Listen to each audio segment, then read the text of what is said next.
les aurai pas tout le temps. Mais en ce moment, j'essaye de m'habituer puisque je viens de les avoir. Je les ai eu hier.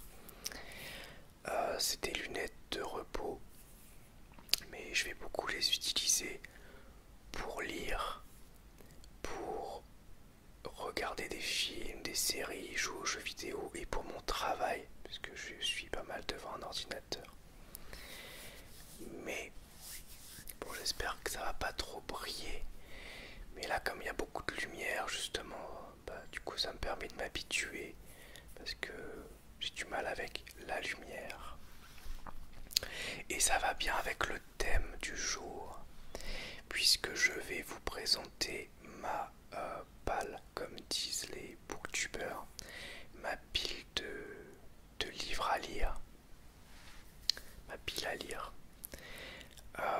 J'ai pris des livres dans ma bibliothèque, certains que j'ai eu récemment, d'autres que j'ai depuis un moment, mais des livres que j'ai envie de lire puisque je me remets à la lecture et j'ai envie de m'y remettre vraiment sérieusement et de beaucoup lire. Donc je vais vous montrer tout ça. Alors il y en a pas mal, donc ça va me prendre des plombs pour tout lire et puis sans doute qu'en plus je risque d'en acheter, mais c'est pas grave. C'est aussi un prétexte pour vous faire une vidéo un petit peu longue. Alors, le premier que j'ai envie de lire, un de ceux que j'ai le plus envie de lire, c'est le Donjon de Nullbuck de John Lang. Et c'est la version intégrale 1, donc qui comprend en fait 3 livres en 1. Donc ça comprend, attendez, est-ce que c'est écrit? Ça comprend À l'aventure compagnon, La couette de l'oubli et l'orbe de Xaras, pardon. Et À l'aventure compagnon se situe avant la saison 1 du Donjon de Nullbuck. C'est apparemment le moment où ils se rencontrent. Et donc je vais déjà lire ce premier volume. Déjà au moins commencer par À l'aventure compagnon. Ça a l'air vraiment sympa, ça a l'air très très très fidèle. Et c'est écrit par Pen of Chaos, qui est John Lang, qui est en fait le créateur du Donjon de Nullbuck. Donc très très très bien. Et en plus, l'édition est vraiment sympa. Il y a des petites illustrations à droite à gauche comme ici. Et je la trouve vraiment chouette. Par contre, c'est vraiment un pavé. Elle est vraiment...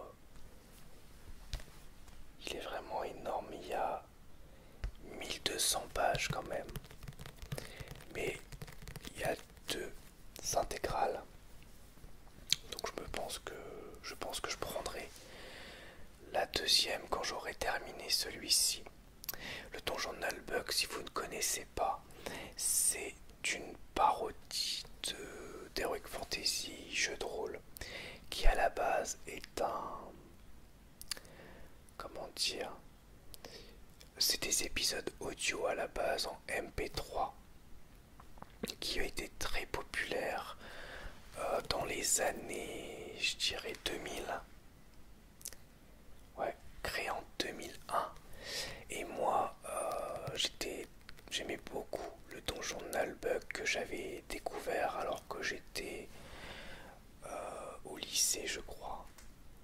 Ouais, je crois que c'était au lycée. Ou début de collège, hein, je crois que c'était au lycée. Ouais, ou fin de collège. Fin de collège, début lycée. Ça a été vraiment populaire. Ensuite, on a le volume 1 d'un livre ado, jeune adulte, qui s'appelle Instinct, qui est sur les métamorphoses. Alors, je suppose que c'est une histoire plus plus ou moins de loup-garou, mais j'en suis pas sûr. Je dis ça par rapport à la couverture, mais je sais que ça parle de métamorphes, donc je suppose que c'est peut-être une histoire de loup-garou. C'est de Vincent Filmino et je vais vous lire le synopsis. Tim ne garde qu'un souvenir troublant de l'accident. Quand il a repris conscience, il était une bête féroce, avide de chasse et de sang. A-t-il rêvé? Ce n'est pas l'avis du professeur. Alors, allez prononcer ça. M. Sintir, psychiatre singulier qui l'emmène dans son institut de recherche où vivent d'autres initiés, tous sujets à des métamorphoses animales. Ouais, ils peuvent tous se transformer en différents animaux. C'est là que Tim rencontre Sharif et surtout Flora, une jeune fille séduisante et insaisissable. Ok. Ensuite, on a un gros livre de science-fiction, d'heroic fantasy, que j'ai pris parce que la couverture m'interpelle et en fait ça a l'air assez culte. Par contre, ça a l'air très long. Il y a beaucoup de volumes comme ça. Alors dans cette édition, pour l'instant, il n'y en a que 3, mais je vais en... Si j'aime bien, je prendrai la suite. Ce pavé, je l'ai eu à 2 € en plus. Et à la base, le prix de base, c'est 5 €. C'est un prix d'appel. Et en plus, je trouve l'édition vraiment jolie. Regardez cette couverture. En plus, il y a du relief et tout.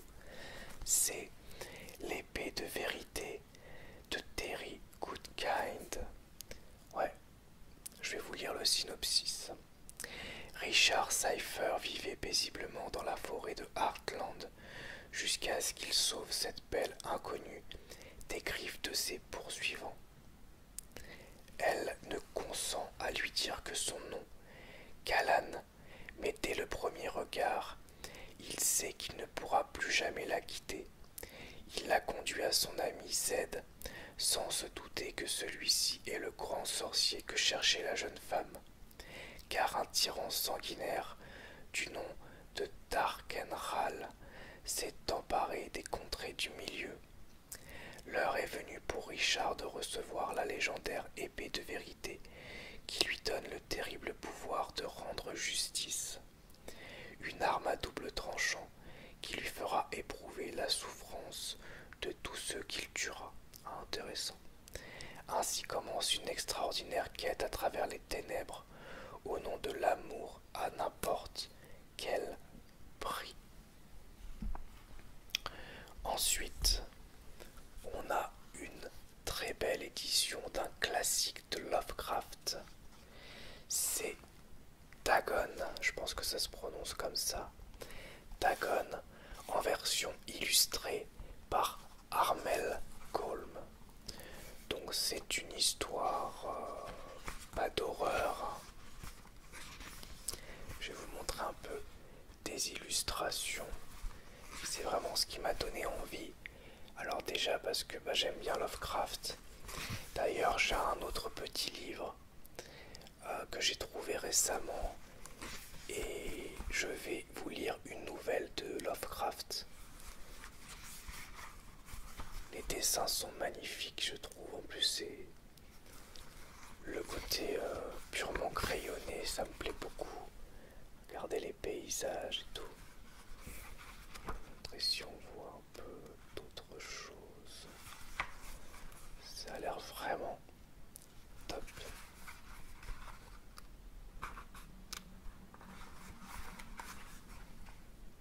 Voilà, donc Dagon de Lovecraft, je vais quand même vous lire le synopsis. Océan Pacifique, Première Guerre mondiale. Intercepté par un destroyer allemand, un officier de la marine marchande parvient à fausser compagnie à ses geôliers. Après des jours d'errance sur les flots du sud de l'équateur, il échoue sur un continent inconnu, comme surgi des eaux. C'est sur cette sinistre jonchée de carcasses qu'il croisera le chemin d'une créature gigantesque qu'on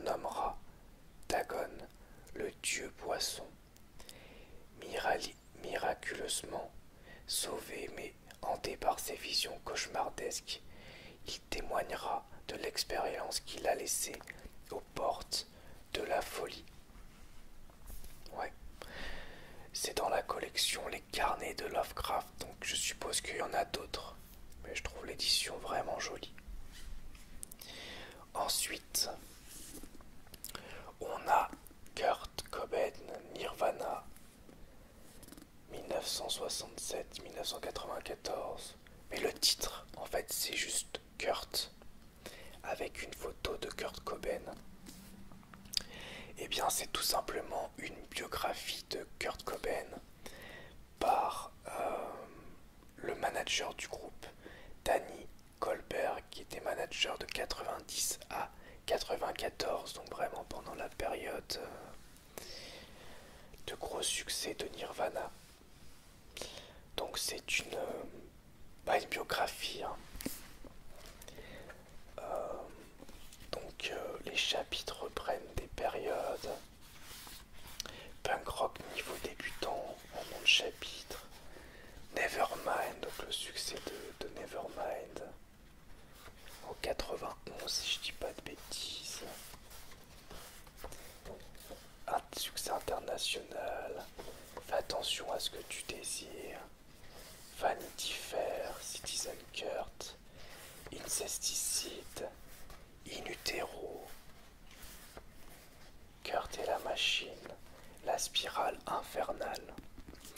Donc j'ai déjà vu un documentaire sur Nirvana et sur Kurt Cobain. Et j'ai aussi lu le journal de Kurt Cobain que j'ai d'ailleurs dans la bibliothèque.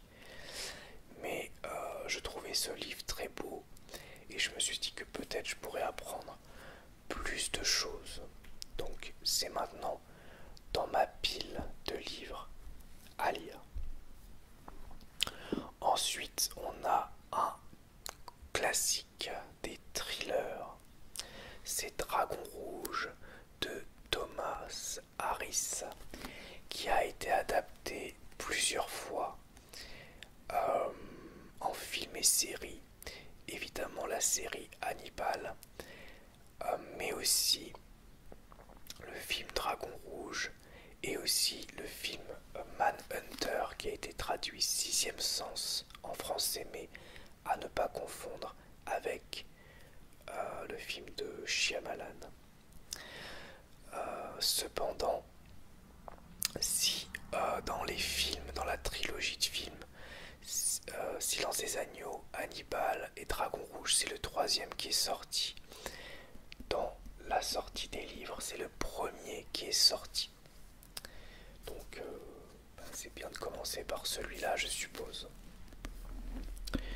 Dragon Rouge, donc,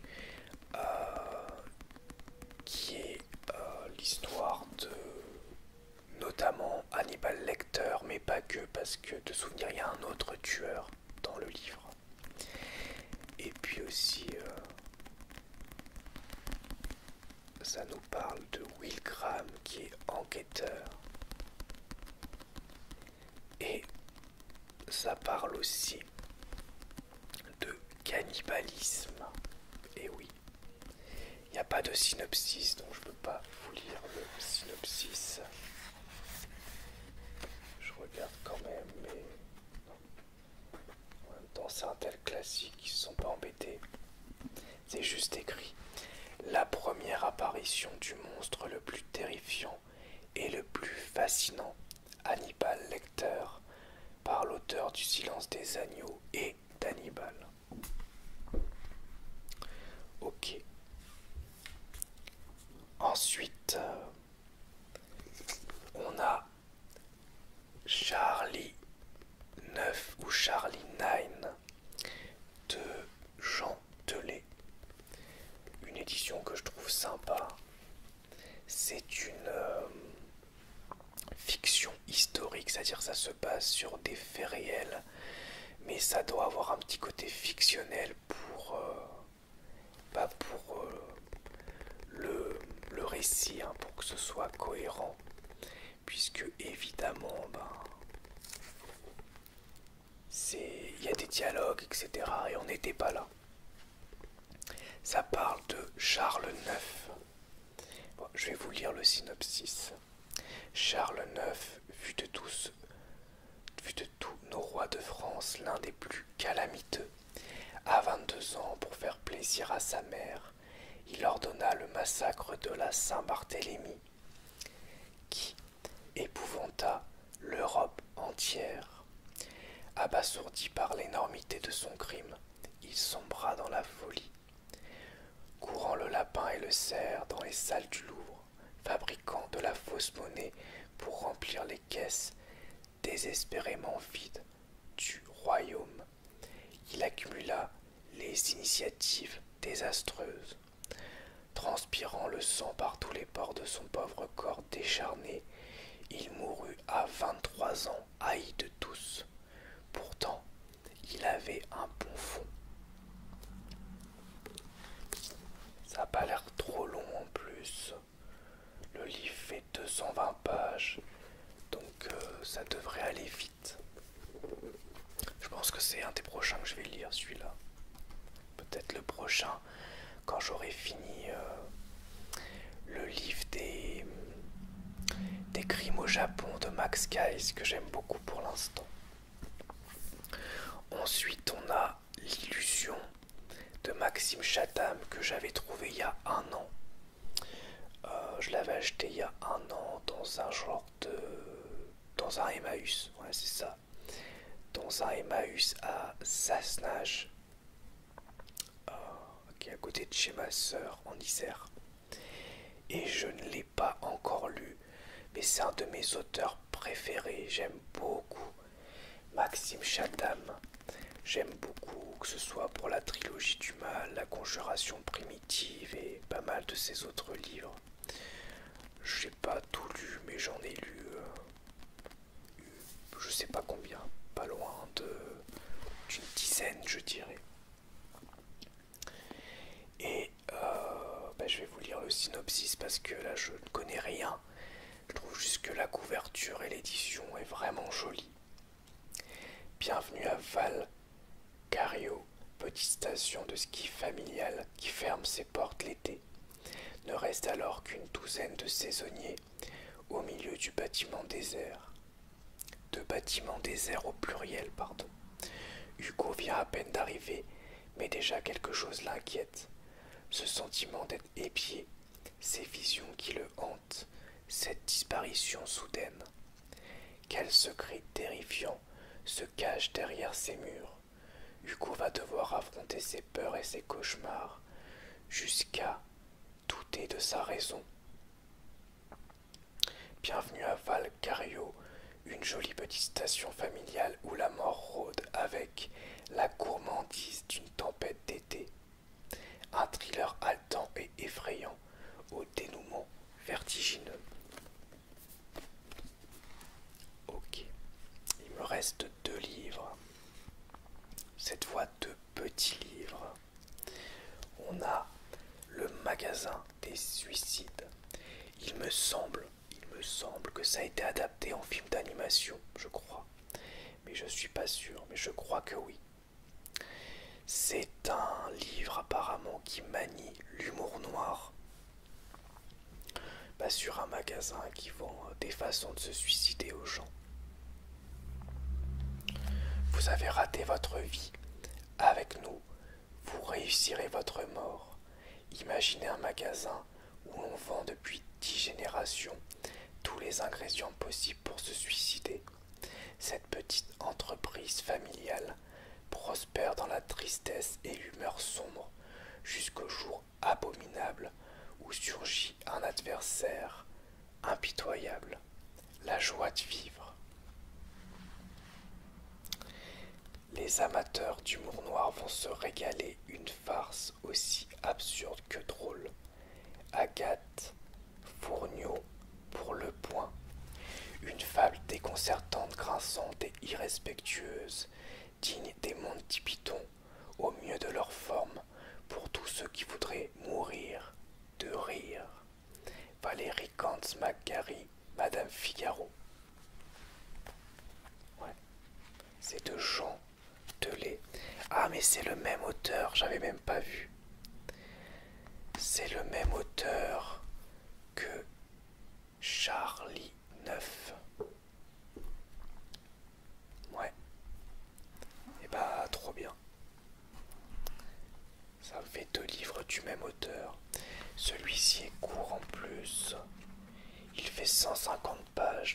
va aller vite.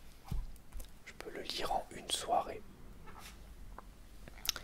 Et pour terminer, on a Siddhartha d'Hermann Hesse, qui est un livre sur l'initiation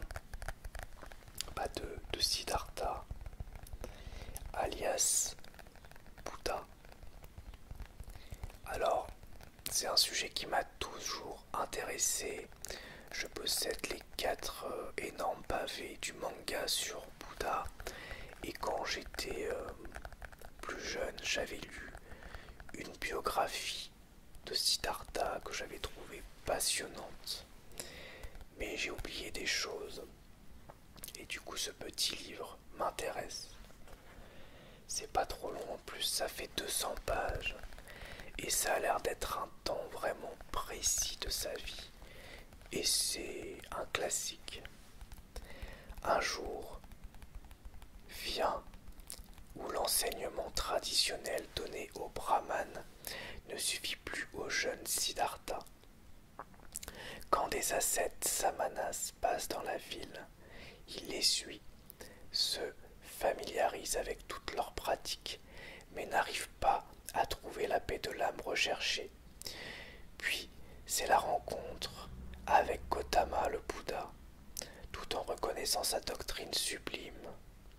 Il ne peut l'accepter et commence une autre vie auprès de la belle Kamala et du marchand Kamaswani. Les richesses qu'il acquiert en font un homme neuf, matérialiste, dont le personnage finit par lui déplaire.